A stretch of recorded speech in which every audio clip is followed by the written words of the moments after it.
Well, after the winter that we had here in Washington, most of us are glad to see spring return, but with the beautiful weather also comes some ugly allergy symptoms. Holistic health counselor and chef Tanya Mercer is here to talk about some ways that you can find some relief without having to reach for prescriptions or over-the-counter treatments, and she's with us to talk more about that this morning. Thanks, Tanya, for coming in this morning. Hi, thank you. We talk about like some homeopathic remedies. You know, it's interesting to look at these in all types of medicine, but when it comes to allergies, maybe this is something we don't normally think about.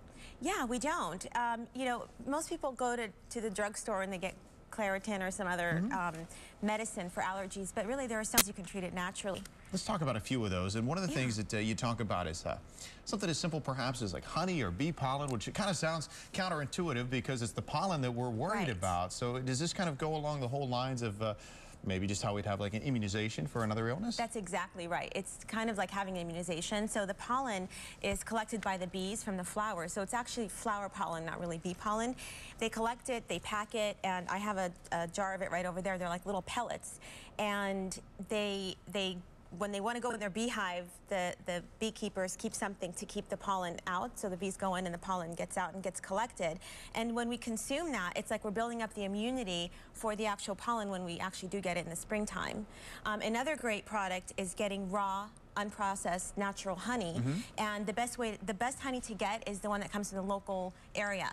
So the best place to find it is the local farmers market. There's a lot of where they sell apples and peaches and stuff. They also have bees there and they collect the honey, and it's local to you. So you want to be exposed to the pollen that's local, not so much, you know, pollen that's coming from Mexico, for example. Right, and I guess that goes along the lines of if you're suffering, you're going to suffer from the local pollen that's affected here, so why not get the local honey as well? One of the keys with this, though, is you really need to start this in advance. If you try to do it now, it's too late, right? Yeah, for the honey and the pollen thing, it is a little bit too late.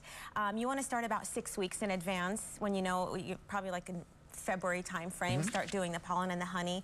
The pollen you can put in smoothies. The one thing I want to caution about the pollen, though, is you want to make sure you're not allergic to the pollen. Okay. So you want to take one of the little pellets, see if you have any reaction. If you get a scratchy throat, that means you're allergic, so you should stay away from the pollen. But the honey you could still do. All right, so good advice for next year. At least we could be a step ahead of the game when it comes around, so hopefully it's not as bad as this year.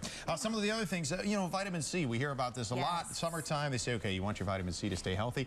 For allergies? Yes, for allergies. Vitamin C has an antihistamine effect, and it's also a very powerful antioxidant, so it fights off any of the free radicals that you get in from the pollen and the allergic response that happens in your body. So that's another one that you do want to build up to. So you want to have things like apples, citrus fruits. Kiwi is a very powerful source of vitamin C. You can also take a supplemental form.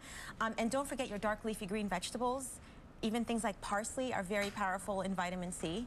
And vitamin C is, when you eat it through food, it is susceptible to heat. Heat destroys it, so you want to eat it raw. Okay. So have your raw dark leafy greens and your citrus fruits. Let's get through a couple others of these quickly. We'll combine a few. Nettles is one that you said is great for hay fever. Yeah. And also quercetin, am I pronouncing that correctly? Quercetin. Okay. Quercetin falls under the vitamin P category. It's a bioflavonoid, and it's also got an antihistamine effect. It works hand in hand with vitamin C. All right, and where do we find these? Quercetin can be found in onions, garlic, apples, and you can also get a supplement form of quercetin. All right, and nettles? And nettles, it's supplement form. You can also buy nettle leaf at the farmer's market and have that in the springtime.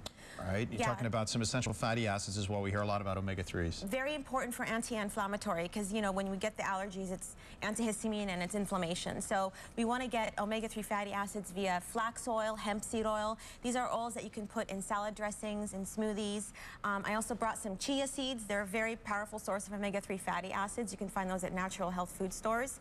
And then you can also do homeopathic remedies. If you go to a store like Whole Foods Market or other organic markets, they actually have allergy homeopathic remedies that you can take by mouth. Wow, all right, packing in a lot of information here. We're going to have to end it, but let me just say a few things that you said to avoid, some foods to avoid.